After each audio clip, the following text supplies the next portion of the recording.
Bonjour, merci de participer à ce second débat. Emmanuel Doguès, Xavier Lagarde, Patrick Légeron.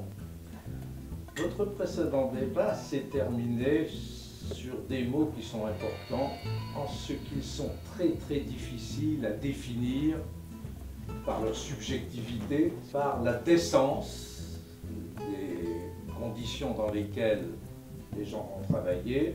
Ce que j'ai entendu de vous m'a fait penser un moment à une des évolutions des productions du monde industriel qui au début fabriquait un produit standard à la chaîne, ce qui a été le travail posté salarié industriel, et qui petit à petit a évolué vers des produits customisés. Je relance le second débat. Patrick Légeron, à vous. Lorsqu'on aborde la problématique du travail et des individus, parce qu'il ne faut pas oublier que le travail est peut-être un concept un peu virtuel, mais que les individus forment, j'allais dire, la cohorte des gens qui sont plongés dans cet univers. Et quand on aborde ça, on parle évidemment toujours d'une évolution considérable du monde du travail. Le monde du travail d'aujourd'hui ne ressemble plus, à quelques exceptions près, à ce qui était décrit par Émile Zola dans Germinal.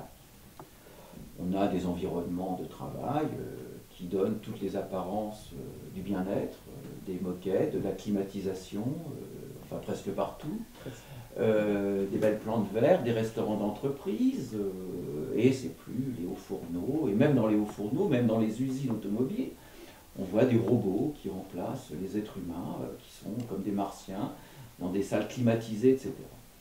Donc il y a une grande évolution. Cette évolution a créé l'illusion que la pénibilité au travail allait disparaître. Mais notre pénibilité est apparue, qui est une pénibilité beaucoup plus psychologique, que je dirais même émotionnelle. Ça, c'est le premier changement. Et le deuxième changement, c'est que si le monde du travail ne ressemble plus à celui du début du XXe siècle, les individus ne ressemblent plus non plus à ceux du début du XXe siècle. La psychologie de nos contemporains est complètement différente. Pendant longtemps, la souffrance, la frustration, les relations violentes entre individus faisaient partie de la vie et on ne se posait pas la question, quand on était insulté par son patron, d'être harcelé. On pensait que finalement une journée de travail vous épuisait, que c'était normal, mais maintenant les gens revendiquent, j'allais dire non pas le droit au bonheur, un peu compliqué, mais en tout cas le droit au bien-être, et en étant encore plus simple, le droit à ne pas souffrir. Ce qui explique toute la médiatisation de toutes ces notions de stress au travail, de souffrance au travail, de risques psychosociaux, de suicide au travail, etc. etc. Certains s'en plaignent, et il faut reconnaître que beaucoup d'entreprises n'ont pas compris cette profonde mutation de l'humain, qui ne tolèrent plus tout ça. Je fais souvent un parallélisme avec la douleur en médecine, où pendant des siècles, des millénaires, les êtres humains souffraient. Les femmes en accouchant, en allant chez le dentiste, et personne ne trouvait anormal de hurler de douleur en mettant un enfant au monde. Plus aucune femme aujourd'hui ne l'accepterait. Et penser aujourd'hui que les gens sont des gens fragiles et qui ne supportent plus rien au travail, c'est à peu près une attitude de médecins du Moyen-Âge qui ne comprendraient pas que quand on enlève une dent, on a mal. Alors ceci étant dit, la France a des spécificités extrêmement fortes. Dans toutes les enquêtes européennes, telles qu'elles sont menées par le Centre d'études de l'emploi ou les grands organismes européens, Eurostat et autres, on s'aperçoit que les relations des Français avec leur travail est très spécifique.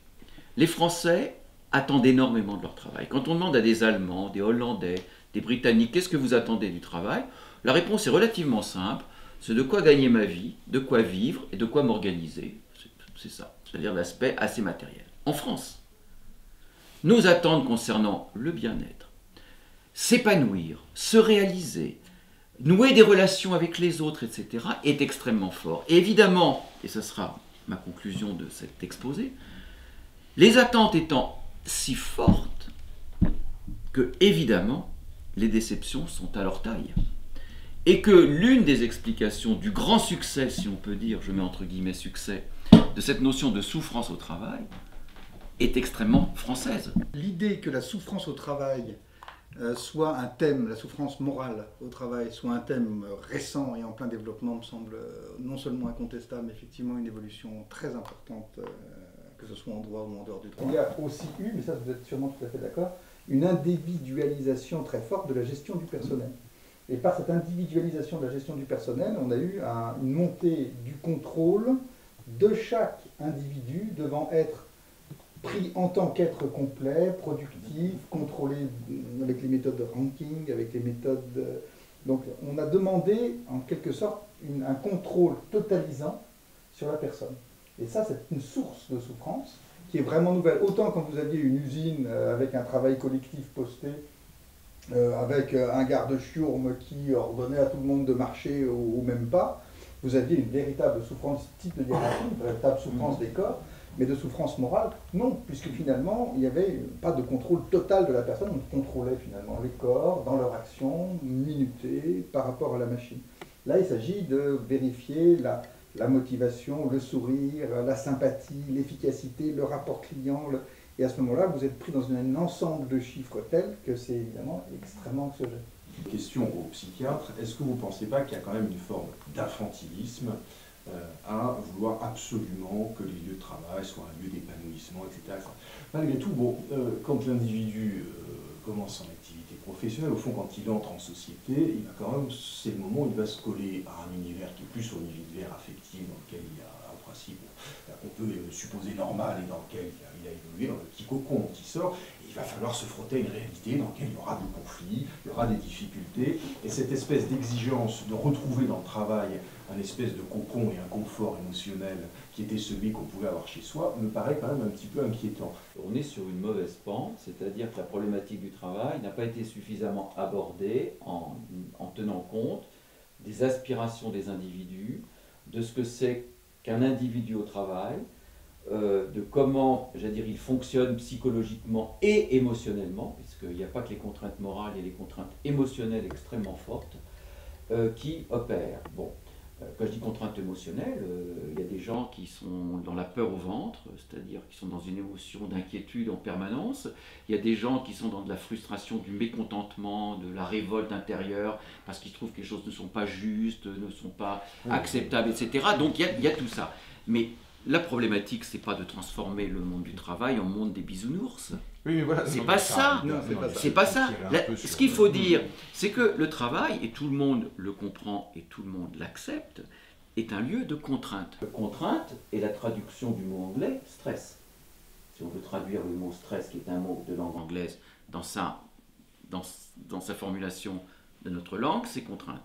Ces contraintes existent. Et je pense que c'est normal. Mais la problématique, c'est que ces contraintes ont pris de telles intensités à travers ce que vous soulignez aussi de perte de contrôle sur ces activités, d'isolement des individus, de perte du sens à ce que l'on fait. C'est-à-dire que les choses que l'on fait n'ont plus de sens. À travers le fait que les relations humaines sont devenues des relations au minimum conflictuelles ou de compétition, les individus sont organisés presque les uns contre les autres, la dilution, comme disent les partenaires sociaux à juste titre, du collectif au travail, qui était un des grands moyens de protéger les individus de la pénibilité, à travers tout ça, on voit se dessiner quand même progressivement des formes de travail qui, au niveau de l'individu, sont délétères et dangereux. On est dans des problèmes aussi de santé. Le problème de la santé au travail, et l'Organisation mondiale de la santé le souligne, et le Bureau international du travail aussi, c'est que les nouvelles formes de travail représentent des dangers pour la santé.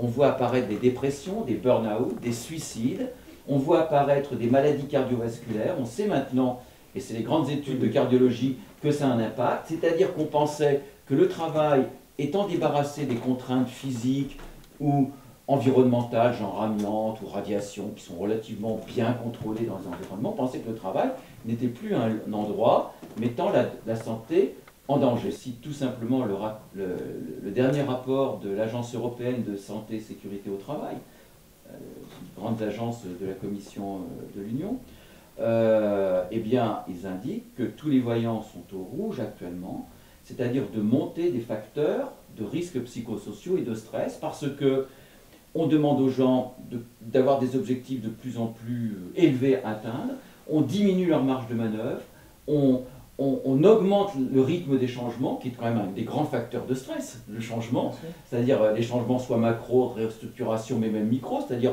vous quittez ce logiciel, vous passez à un autre logiciel. Donc on augmente, les relations humaines sont de plus en plus individuelles, etc.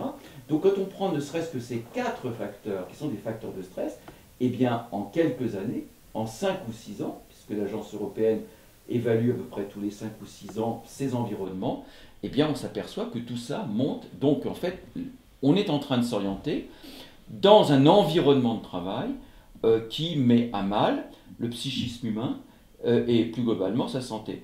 Et ça, c'est relativement inquiétant. C'est ce que les gens dénoncent. Aujourd'hui, les gens dénoncent la manière dont on leur demande de réaliser le travail, mais ils ne dénoncent pas le travail. Ils ne dénoncent pas le travail. Moi, j'ai jamais entendu une infirmière me dire « je n'aime pas mon travail d'infirmière ». Je n'ai jamais entendu quelqu'un me dire « je n'aime pas mon métier », hein, ou alors ceux qui sont mal orientés. Ils me disent « je n'accepte pas la manière dont on me demande des faits ». Et l'infirmière, pour être très concret, elle vous dit « mon métier, c'est évidemment de distribuer des médicaments, de relever les tensions, etc. Mais c'est aussi d'avoir 3 minutes pour prendre la main d'une vieille dame qui pleure parce qu'elle a mal. » Elle me dit « je ne peux plus faire ça, parce que ça, c'est pas coté dans les objectifs, et ça, c'était mon métier. » Et ça, c'est quelque chose qui, émotionnellement, je reviens à ce que j'appelle les contraintes émotionnelles, on supprime des choses qui donnaient du sens au travail, qui donnaient de la fierté au travail. Merci, parce que je crois que à la fin de chaque débat, on a fait émerger un véritable sens. Le premier, ce fut celui d'une recherche de décence sous différentes formes. Et le second, c'est la confirmation qu'il y a un amour du travail de la part de ceux qui s'y prêtent, avec la frustration qui est apparue dans le débat de la capacité de plus en plus absente de continuer à pratiquer cette forme d'amour du travail. On est loin d'avoir terminé, nous reviendrons sur le sujet. Merci.